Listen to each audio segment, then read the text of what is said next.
Hola, nos vamos a referir brevemente a los aspectos estructurales de la sinapsis, con el propósito de ayudar en el estudio de este tema, que a veces puede resultar un tanto confuso.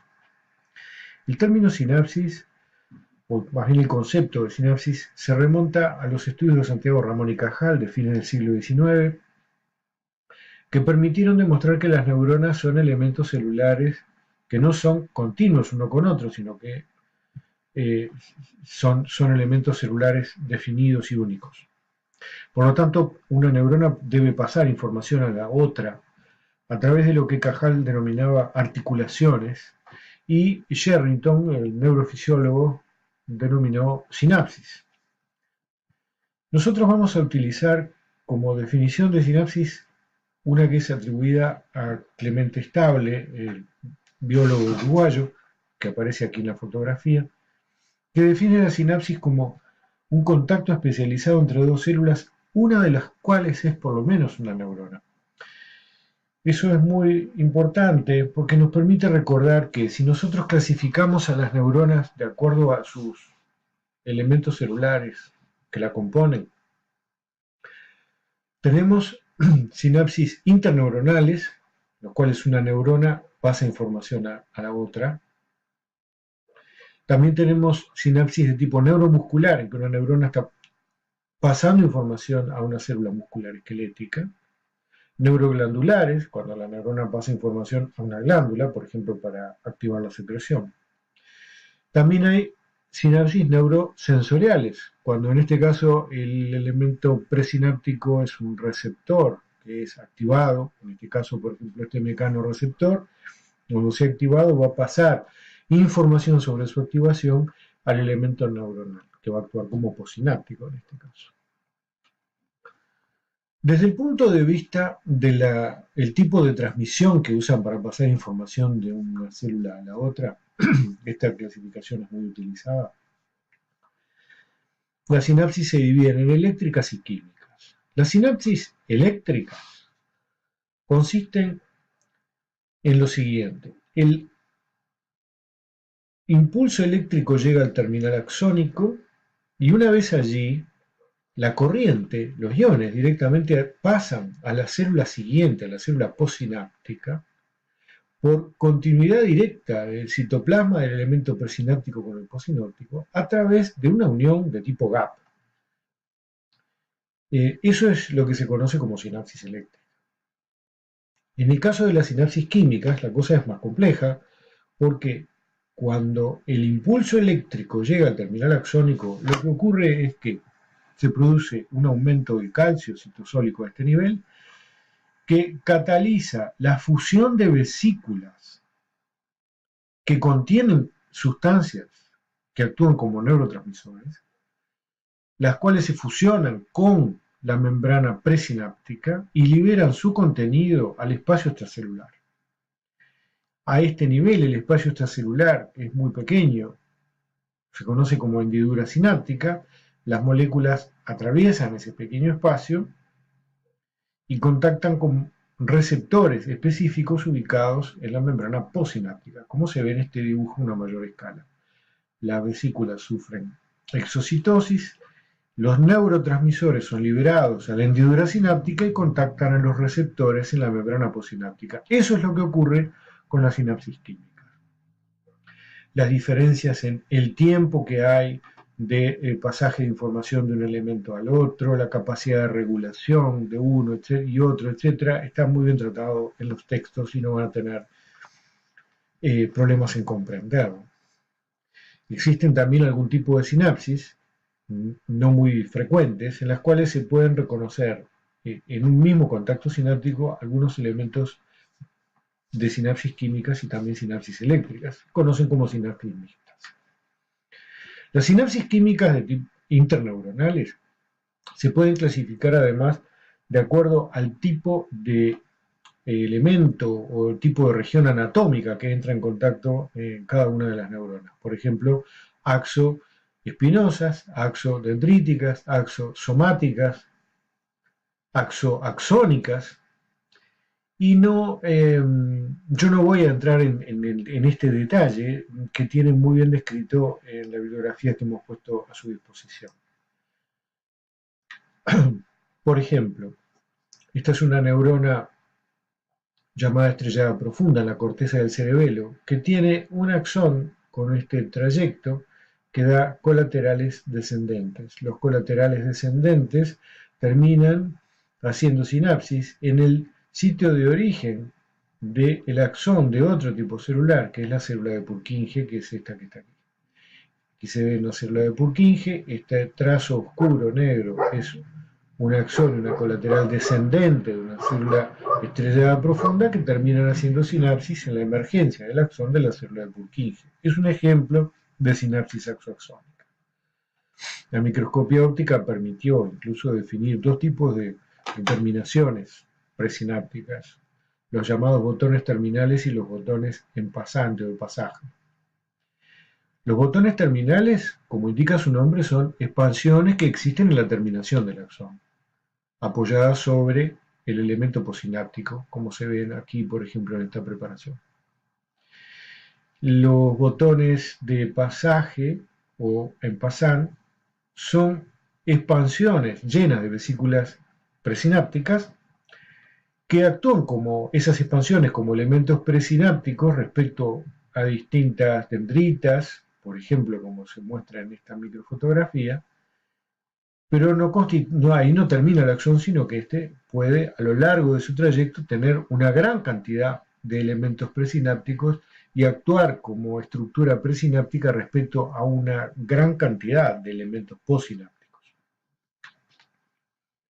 La ultraestructura de la sinapsis se comenzó a estudiar y a caracterizar utilizando como modelo la sinapsis neuromuscular.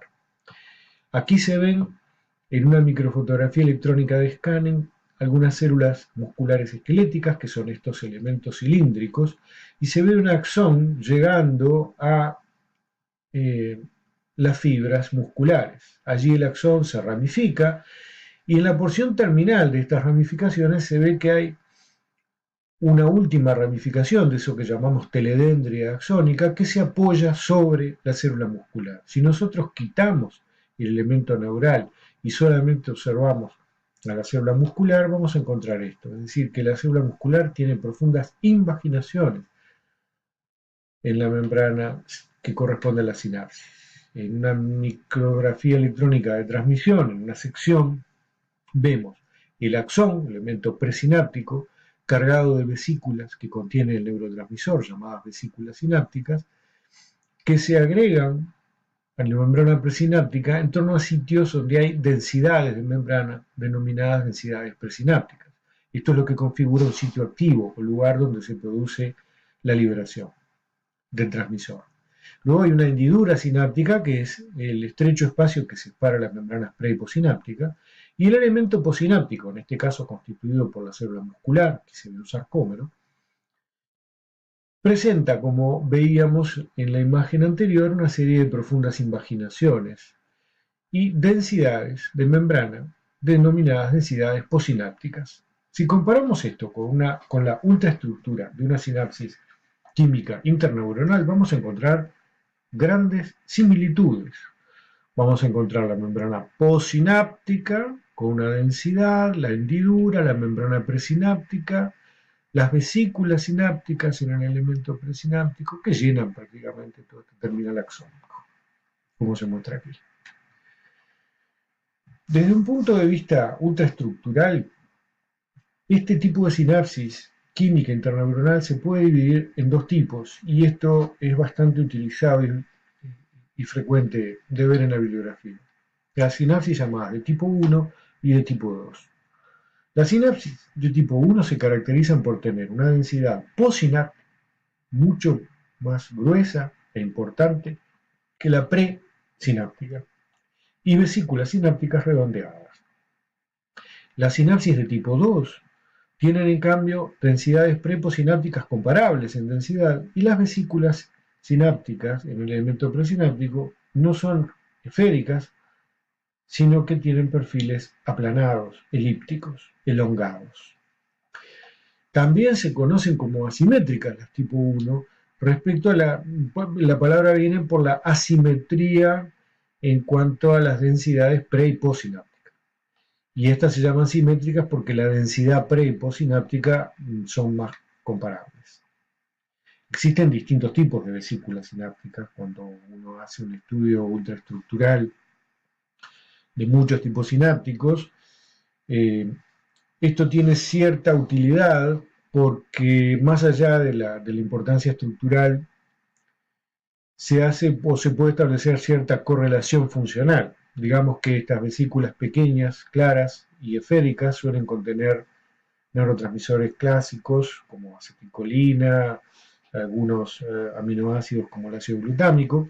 Las vesículas elongadas contienen por lo general aminoácidos que actúan como neurotransmisores inhibitorios como la glicina y el GABA.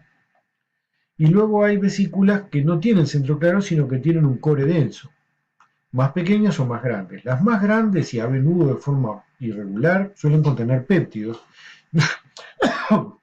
perdón, mientras que las pequeñas contienen catecolaminas. Aquí se ven, por ejemplo, vesículas esféricas, centro claro. Esto puede ser una sinapsis glutamatérgica, por ejemplo, una sinapsis de tipo 1 o asimétrica. Aquí se ve una sinapsis de tipo 2 o simétrica con vesículas elongadas, probablemente contienen GABA o glicina. Y aquí se ven vesículas sinápticas con un core denso, pero son pequeñas, probablemente corresponden a una sinapsis de tipo catecolaminérgico.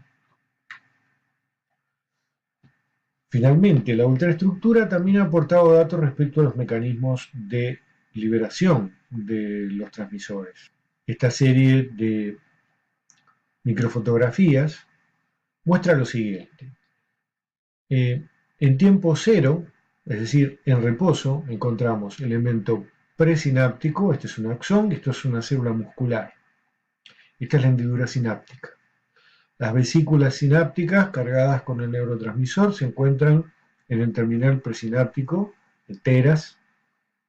5 milisegundos después de que llega al terminal, al axón, una corriente, una señal, se produce la liberación de la acetilcolina con la consiguiente formación de estas imágenes en omega por la exocitosis de las vesículas. El neurotransmisor es liberado, la hendidura sináptica y va a actuar sobre la membrana postsináptica muscular. Unos segundos después se produce a los lados de los sitios activos donde se indujo la liberación del transmisor la recaptura de membrana mediante vesículas cubiertas, vesículas revestidas por clatrina. Si en los mismos tiempos examinamos la cara P, la cara citosólica de la membrana presináptica y la vemos desde arriba en estas criofracturas, vamos a encontrar en tiempo cero unas partículas intramembranosas que corresponden a canales de calcio. La membrana está indemne y en este lugar va a ocurrir la fusión de vesículas.